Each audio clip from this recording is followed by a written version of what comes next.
Hello everyone, welcome to IRIS Academy.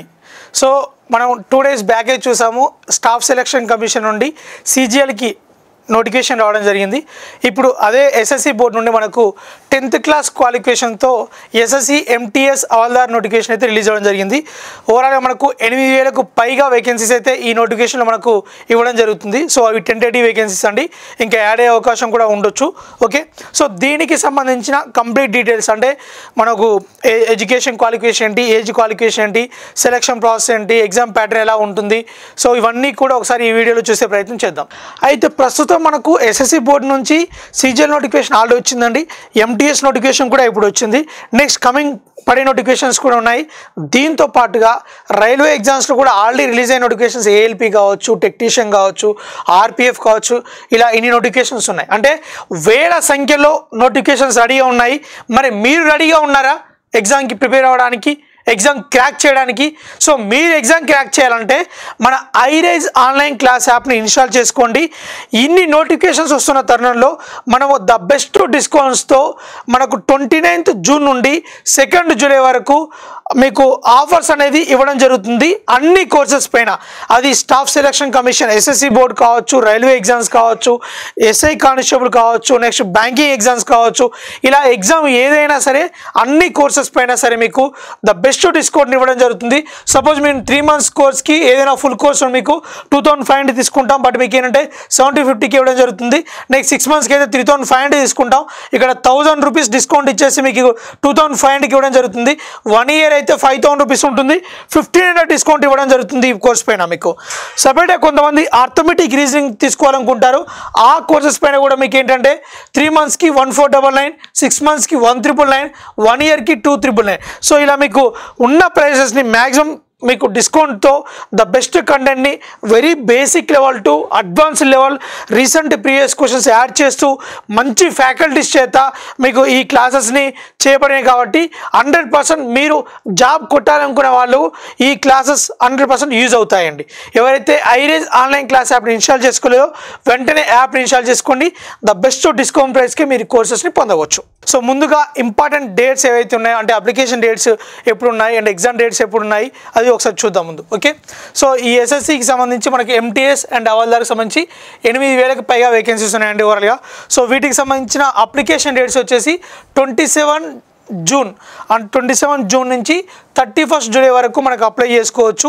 ఈ date చూడండి, 27 June నుంచి 31st జూలై వరకు అప్లై చేసుకోవచ్చు అండి. ఈ SSC ఎగ్జామ్స్లో ఏంటంటే మేజర్గా అప్లికేషన్ అనేది మీరు ఎంత త్వరగా చేసుకుంటే అంత మంచిదండి. ఎందుకంటే లాస్ట్ మినిట్లో చేయడం వల్ల సర్వర్ ఇష్యూస్ వల్ల చాలామంది మీ అప్లికేషన్ చేయడం మిస్ అవుతుంది. సో దానికోసం చెప్పి నోటిఫికేషన్ పడ్డ వెంటనే సో మీరు ముందుగా అప్లై చేయడానికి ట్రై చేయండి. సో మనం ఎంత కష్టపడి చేసినా సరే అప్లికేషన్లో మనం ఫెయిల్ అయితే మన ప్రిపరేషన్ అంతా వృధా అయిపోతుంది. కాబట్టి ముందుగా మీరు అప్లికేషన్ని ఎంత త్వరగా వీలైతే అంత త్వరగా చేసుకునేలా చూడండి. ఓకే, సో ఇదే అన్నమాట. So next schedule of computer based examination వచ్చేసి మనకి అంటే October November 2024 ఉందండి. మనకు CGL ఎగ్జామినేషన్ వచ్చేసి September October 2024 ఉంది. ఈ MTS సంబంధించిన ఎగ్జామ్ మొత్తం October November 2020, అంటే ఆ CGL అయిపోయిన నెక్స్ట్ మనకు మంత్లో మనకి MTS ఎగ్జామ్ కూడా ఉంటుందన్నమాట, October November 2024. ఇందులో మనకి ఏంటంటే ఒకటే ఎగ్జామ్ ఉంటుందండి. ఓకే, ఇందులో ఒకటే ఎగ్జామ్ ఉంటుంది, ఆ ఎగ్జామ్ ప్యాటర్న్లో మీకు చెప్తాను నేను. ఓకే, అయితే ఓవరాల్గా మనకు ఈ MTSలో 8,000 పైగా వేకెన్సీస్ అని చెప్పాం కదా, అందులో మనకి ఏంటంటే 2 kind of పోస్టులు ఉన్నాయి. MTS మల్టీ టాస్కింగ్ ఒకటి, అవల్దార్ in CBIC and CBN. So మనకి MTS సంబంధించి మనకి ఏంటంటే 4,887 వేకెన్సీస్ ఉన్నాయి. అవల్దార్ ఇన్ CBIC అండ్ CBN సంబంధించి 3,439 వేకెన్సీస్ ఉన్నాయన్నమాట. ఓవరాల్గా మనకి ఏంటంటే 8,000+ వేకెన్సీస్ అయితే ఇవ్వడం జరిగింది. నెక్స్ట్ మనకు ఏజ్ లిమిట్ వచ్చేసి ఏంటంటే యాజ్ ఆన్ 1/8/2024, అంటే August 1st వరకు మనకి ఏంటంటే MTS పోస్ట్కి అయితే 8 into 25 years ఏజ్ ఉండాలి. అండ్ మనకు అవల్దార్ అయితే 8 into 27 అన్నమాట, అంటే అవల్దార్కి ఒక +2 years అని ఉంటుంది. ఇది అంటే మనకు ఆ డేట్స్ కూడా మెన్షన్ చేయడం జరిగింది. 8 into 25 years ఏజ్లో మీకు ఏంటంటే 2nd August 1999 and 1st August 2006 మధ్యలో మాత్రం ఉండాలి. అంటే 1999 ఆగస్టు కంటే ముందు ఉండకూడదు, 2006 ఆగస్ట్ తర్వాత కూడా మీరు బార్న్ ఉండకూడదు అన్నమాట. అదే ఇక్కడ మెన్షన్ చేశారు. అదే హవల్దార్కి అయితే మనకి ఏంటంటే 2 years కాబట్టి 1997 కంటే ఆగస్ట్ 1997 కంటే ముందు ఉండకూడదు అండ్ 2006 తర్వాత కూడా ఉండకూడదు అన్నమాట. ఈ మధ్యలో ఉన్న వాళ్ళు మాత్రమే ఈ ఏజ్ క్రైటీరియాలో మీరు ఎలిజిబుల్ అవుతారు. ఓకే, నెక్స్ట్ మనకి ఏంటంటే ఏజ్ రిలాక్సేషన్ కూడా ఉంటుంది కదండి. ఎస్సీ ఎస్టీ క్యాండిడేట్స్ ఎవరైతే ఉంటారో వాళ్ళకు +5 years ఏజ్ రిలాక్సేషన్ ఉంటుంది. ఓబీసీ వాళ్ళకైతే +3 years ఏజ్ రిలాక్సేషన్ ఉంటుంది. అండ్ రిమైనింగ్ రెస్పెక్టివ్ వాళ్ళకు మన కేటగిరీ వైజ్గా ఈ ఏజ్ రిలాక్సేషన్ అయితే ఉంటుంది. మేజర్ ఎక్కువ అప్లికేషన్ వీళ్ళు ఉంటారు కాబట్టి ఈ రెండు మీకు చెప్తున్నాను. ఓకే, నెక్స్ట్ మనకు ఎడ్యుకేషన్ క్వాలిఫికేషన్ అండి. ఏజ్ క్రైటీరియా అయిపోయింది కాబట్టి నెక్స్ట్ ఎడ్యుకేషన్ క్వాలిఫికేషన్ వచ్చేసి మనకి ఏంటంటే మెట్రికులేషన్ అండి. మెట్రికులేషన్ అంటే 10th class ఉంటే సరిపోతుంది మీకు. అది ఎనీ 10th class మీకు 10th class or equal 10th class మీకు క్వాలిఫికేషన్ ఉంటే ఈ MTS నోటిఫికేషన్కి మీరు అప్లై చేసుకోవచ్చు. అది ఎడ్యుకేషన్ క్వాలిఫికేషన్ అన్నమాట. అయితే ఈ ఎగ్జామ్కి ఎలా అప్లై చేయాలి? సో ఈ ఎగ్జామ్కి అప్లై చేయాలంటే ముందుగా మీరు ఏంటంటే SSC న్యూ వెబ్సైట్లో, ఓల్డ్ వెబ్సైట్ కానీ రీసెంట్గా SSC అనేది కొత్త వెబ్సైట్ని మనకు లాంచ్ చేయడం జరిగింది. ఈ న్యూ వెబ్సైట్లో మీరు OTR వన్ టైం రిజిస్ట్రేషన్ చేసుకోవాలి. ఈ OTR డీటెయిల్స్ గురించి మన ఆల్రెడీ ఒక షార్ట్ అనే మన యూట్యూబ్ షార్ట్స్ అండ్ ఇన్స్టాగ్రామ్లో కూడా పేజ్లో కూడా పెట్టడం జరిగింది. OTR ఎలా చేసుకోవాలని చెప్పేసి మీరు ఆ OTR చేసుకున్నట్లయితేనే ఇప్పుడు మీరు ఈ MTS నోటిఫికేషన్కి అప్లై చేసుకోవచ్చు. ఈ OTR చేసుకోవడం ఏంటంటే ఇది వన్ టైం రిజిస్ట్రేషన్. అంటే మీకు SSC బోర్డు నుండి పడే నోటిఫికేషన్స్ ఏవైతే ఉంటాయో CGL కానీ CHS కానీ CPO కానీ MTS కానీ స్టెనోగ్రాఫర్ కానీ ఫేజ్ ఎగ్జామ్స్ కానీ వీటన్నిటికి కూడా ఏంటంటే మనం ఈ OTR ఉన్నట్లయితే ఈ OTR మనకు నెంబర్ ద్వారా మనం లాగిన్ అయ్యి డైరెక్ట్గా మనం ఆ ప్రతి పర్టికులర్ నోటిఫికేషన్కి మనం డైరెక్ట్గా అప్లై చేసుకోవచ్చు అన్నమాట. నెక్స్ట్ అప్లికేషన్ ఫీజు వచ్చేసి మనకి ఏంటంటే 100 rupees ఉంటుందండి అప్లికేషన్ ఫీజు అనేది. ఈ 100 rupees ఎవరికి ఉంటుందంటే ఇందులో ఫీజు ఎగ్జామ్షన్ కూడా ఉంటుంది. ఎవరికి ఎగ్జామ్షన్ ఉంటుందంటే ఉమెన్కి ఎగ్జామ్షన్ ఉంటుంది అండ్ SC వాళ్ళకు ఉంటుంది, ST క్యాండిడేట్స్కి ఉంటుంది అండ్ మనకు డిజేబిలిటీస్ పర్సన్ ఉంటారో వాళ్ళకు ఎక్సర్వీస్ మెన్కు వీళ్ళు ఫీజు నుంచి ఎగ్జామ్షన్ ఉంటారండి. Remaining general categories EWS candidates ఎవరైతే ఉంటారో జెంట్స్ ఉంటారో వీళ్ళందరూ కూడా మనకు ఈ అప్లికేషన్ ఫీజు అనేది 100 rupees పే చేయాల్సి ఉంటుంది. ఓకే, నెక్స్ట్ సెంటర్స్ అండి. సెంటర్స్ ఏంటంటే మనకు సదరన్ రీజన్లో చీరాల, గుంటూరు, కాకినాడ, కర్నూలు, నెల్లూరు, రాజమండ్రి, తిరుపతి, విజయనగరం, విజయవాడ, విశాఖపట్నం, పుదుచ్చేరి, చెన్నై, కోయంబత్తూరు, మధురై. సో ఇవన్నమాట మనకు మీకు దగ్గరగా ఏవైతే సెంటర్స్ ఉంటాయో వాటిని మీరు ఆప్షన్ చూస్ చేసుకునే అవకాశం ఉంటుంది. మీకు దాని దగ్గర ఉన్న సెంటర్లో మీరు చూస్ చేసుకోవచ్చు. నెక్స్ట్ మనకు ఎగ్జామినేషన్ ప్యాటర్న్ ఎలా ఉంటుంది, సెలక్షన్ ప్రాసెస్ ఎలా ఉంటుందో ఒకసారి చూద్దామండి. అయితే ఎగ్జామినేషన్ ప్రాసెస్ వచ్చేసి మనకి ఏంటంటే ముందుగా కంప్యూటర్ బేస్డ్ ఎగ్జామినేషన్ ఉంటుంది. ఈ కంప్యూటర్ బేస్డ్ ఎగ్జామినేషన్ అయిపోయాక మనకు MTS అండ్ హవల్దార్ 2 పోస్టులు ఉన్నాయండి. ఈ కంప్యూటర్ బేస్డ్ ఎగ్జామ్ అనేది MTS పోస్ట్కి సరిపోతుంది. నెక్స్ట్ హవల్దార్ పోస్ట్ మాత్రం ఏమవుతుందంటే ఈ కంప్యూటర్ బేస్డ్ ఎగ్జామ్ మనం క్వాలిఫై అయ్యాక మనకు PST and physical efficiency test, మనకు physical standard test and physical efficiency test ఉంటాయి. అది కూడా క్వాలిఫై అయితే మనకు అప్పుడు హవల్దార్ పోస్ట్ కూడా వచ్చే అవకాశం ఉంటుంది అన్నమాట. సో అయితే మనకి ఈ ఫస్ట్ ఎగ్జామినేషన్ ఎలా ఉంటుందంటే మనకు సెషన్ 1 అండ్ సెషన్ 2 2 ఎగ్జామ్స్ ఉంటాయి అన్నమాట. మనకి 2 సెక్షన్స్ ఉంటాయి. సెషన్ 1లో మనకి ఏంటంటే న్యూమరికల్ ఎబిలిటీ, రీజనింగ్ ఎబిలిటీ ఉంటుంది. ఈ సెక్షన్ మనకు 20 questions ఉంటాయి, 60 marks ఉంటుంది. అంటే ఒక క్వశ్చన్కి మీకు 3 marks ఉంటుంది అన్నమాట.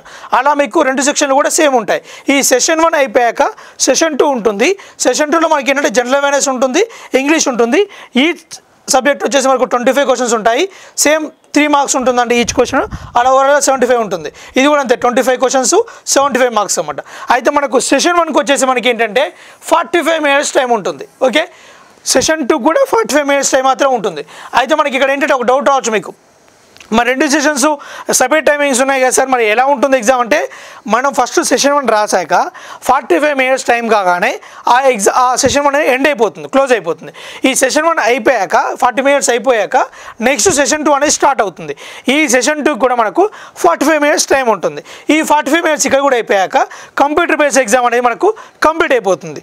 అయితే మనకి ఎగ్జామ్ అనేది మనకి ఏంటంటే ఇంగ్లీష్లో ఉంటుంది, హిందీలో ఉంటుంది, దాంతోపాటుగా లోకల్ లాంగ్వేజ్ కూడా ఉంటుంది 13 రీజనల్ లాంగ్వేజెస్లో. అందులో మనకంటే తెలుగులో కూడా మనకి ఎగ్జామ్, మనకు కావాల్సింది తెలుగులో ఎగ్జామ్ ఉంటుందా లేదా? ఎస్, తెలుగులో ఎగ్జామ్ ఉంటుంది. ఓకే, ఈ తెలుగులో కూడా మనం రాసుకోవచ్చు అన్నమాట. ఈ 45 minutes టైం అయిపోయాక ఇది అయిపోతుంది సెషన్ 1. 40 అయిపోయాక 45 నెక్స్ట్ 45 minutesలో ఇది కూడా అయిపోతుంది. దీంతో కంప్యూటర్ బేస్డ్ ఎగ్జామినేషన్ అయిపోతుంది. మనకు ఇంకో పాయింట్ ఏంటంటే నెగిటివ్ మార్కింగ్ కూడా ఉంటుంది. అయితే మనకి ఇక్కడ నెగిటివ్ మార్కింగ్ దేనికి ఉంటుంది సార్, మొత్తం ఉంటుందా అంటే సెషన్ 1కి సెషన్ 2 కాదు, సెషన్ 2కి మాత్రమే ఉంటుంది నెగిటివ్ మార్కింగ్ అనేది. సెషన్ 1కి నెగిటివ్ మార్కింగ్ ఉండదు, సెషన్ 2 మాత్రం ఉంటుంది. అయితే సెషన్ 1 అనేది మనం క్వాలిఫై అయ్యాకనే సెషన్ 2 పేపర్ అనేది కరెక్షన్ చేస్తారు. ఓకే, మనం సెషన్ 1 ఫస్ట్ క్వాలిఫై అవ్వాలి. ఈ క్వాలిఫై మార్క్స్ కూడా minimum qualify marks for both session 1 session 2 ఎలా ఉంటుందంటే 30% for unreserved candidates, 25% for OBC candidates and 20% for reservation candidates. First minimum qualify marks కూడా ఉంటుంది ఇందులో. మినిమం క్వాలిఫై మార్క్స్ అయ్యాక సెషన్ 1 మనం క్వాలిఫై అయితే సెషన్ 2 చేస్తారు. సెషన్ 2 కూడా మినిమం క్వాలిఫై ఉంటుంది, బట్ మెరిట్ లిస్ట్ మాత్రం మనకి అయితే కట్ ఆఫ్ ఉంటుందో ఆ కట్ ఆఫ్ క్లియర్ చేస్తేనే మనకు జాబ్ వస్తుంది. ఓకే, సో కట్ ఆఫ్ అనేది మనం 100% ఇక్కడ సెషన్ 2లో క్లియర్ చేయాలి. ఇంకో పాయింట్ ఏంటంటే మీకు హవల్దార్ పోస్టు మాత్రమే మీకు ఈ పీఈటీ పిఎస్టీ ఉంటాయని చెప్పాం కదా. అయితే ఆ హవల్దార్ పోస్ట్కి ఎలా ఇస్తారు మెరిట్ అంటే 1:7 ఇస్తారు. ఓకే, 1:7 ఇస్తారు. 1:7లో మనకు ఈ హవల్దార్ పోస్ట్ అనేది ఈ కట్ ఆఫ్ మార్క్స్ తీయడం జరుగుతుంది అన్నమాట. ఓకే, అయితే మనకు ఈ ఈవెంట్స్ మనకు కట్ ఆఫ్ మార్క్స్ క్లియర్ అయ్యాయండి. మామూలుగా ఎంటీఎస్ మన కట్ ఆఫ్ మార్క్స్ క్లియర్ అయ్యాక ఈ ఫిజికల్ ఈవెంట్స్లో మనం క్వాలిఫై కాలేదనుకోండి, మనకు కావాల్సిన కట్ ఆఫ్ మార్క్ ఎంటీఎస్కి ఉందనుకోండి, ఆ ఎంటీఎస్ జాబ్ వస్తుంది మనకు. బట్ ఆ హవల్దార్ పోస్ట్ అనేది రాదన్నమాట. ఓకే, రెండింటిలో క్వాలిఫై అయితే మీకు బెటర్ అన్నమాట, ఏ పొజిషన్ రావచ్చు అలా, అదొకటి. అయితే ఈ physical standard test and physical events test సంబంధించి అసలు ఏమేమి మనకు క్వాలిఫై అవ్వాలి ఒకసారి చూద్దాం. మన పిఎస్టీ ఏమి ఉండాలి, ఫిజికల్ ఎఫిషియన్సీ టెస్ట్. మనకు ఈ ఫిజికల్ ఎఫిషియన్సీ టెస్ట్ వచ్చి వాకింగ్ ఉంటుందండి. మేల్కి అయితే 600 మీటర్స్ని మనం 15 మినిట్స్లో కంప్లీట్ చేయాల్సి ఉంటుంది. అదే ఫీమేల్కి అయితే 1 కిలోమీటర్ డిస్టెన్స్ని 20 మినిట్స్లో కంప్లీట్ చేయాల్సి ఉంటుంది అన్నమాట. అదే మనకు ఫిజికల్ స్టాండర్డ్ టెస్ట్లు ఏమున్నాయంటే మనకు హైట్గా ఉండాలి కదండి, హైట్ ఉంటుంది. హైట్ వచ్చేసి మనకు మేల్కి ఏంటంటే 157.5 సెంటీమీటర్స్ హైట్ ఉండాలి. చెస్ట్ వచ్చేసి 81 ఉండాలి. ఎక్స్పాండెడ్ అయితే fully expanded with minimum expansion of 5 centimetres. మనకు చెస్ట్ 81 ఉండాలి, మినిమం ఎక్స్పెన్షన్ ఎంత ఉండాలి 5 సెంటీమీటర్స్ ఉండాలి మేలు. ఫీమేల్ అయితే మనకు హైట్ వచ్చేసి ఎంత ఉంటే 152 సెంటీమీటర్స్ ఉంటే సరిపోతుంది. మనకు చెస్ట్ ఉండదు కాబట్టి ఏంటంటే వెయిట్ వచ్చేసి 48 kgs మినిమం వెయిట్ ఉండాలన్నమాట. సో ఇది పిఎస్టీ అండ్ పీఈటీకి సంబంధించిన డీటెయిల్స్ అన్నమాట. సో అందులో కూడా మనకి ఎగ్జామ్స్ కూడా ఇచ్చారు ఇక్కడ కేటగిరీ బెంచ్ మార్క్ కేటగిరీ వైజ్గా. ఓకే, సో ఫైనల్గా మనకి ఏంటంటే కంప్యూటర్ బేస్డ్ ఎగ్జామినేషన్ ఉంటుంది. ఇది క్వాలిఫై అయితే ఫిజికల్ ఎఫిషియన్సీ పిఎస్టీ కూడా ఉంటుంది. ఇది కూడా క్వాలిఫై అయితే ఫైనల్గా మనంతా క్వాలిఫై అయ్యాక డాక్యుమెంట్ వెరిఫికేషన్ ఉంటుంది. ఓకే, సో ఈ డాక్యుమెంట్ వెరిఫికేషన్లో కూడా మనం అంతా ఓకే అనుకుంటే మనకు ఈ ఫైనల్గా జాబ్ రావడం జరుగుతుంది అన్నమాట. ఓకే, సో ఇది అండి ఎంటీఎస్ సంబంధించిన కంప్లీట్ డీటెయిల్స్. సో వీటికి సంబంధించిన ఆన్లైన్ కోర్స్ కోసం మీరు ఐరైజ్ ఆన్లైన్ క్లాస్ యాప్ని ఇన్స్టాల్ చేసుకోండి. సో మీకు ద బెస్ట్ కంటెంట్ మీకు బెస్ట్ ప్రైస్లో ఇవ్వడం జరుగుతుంది.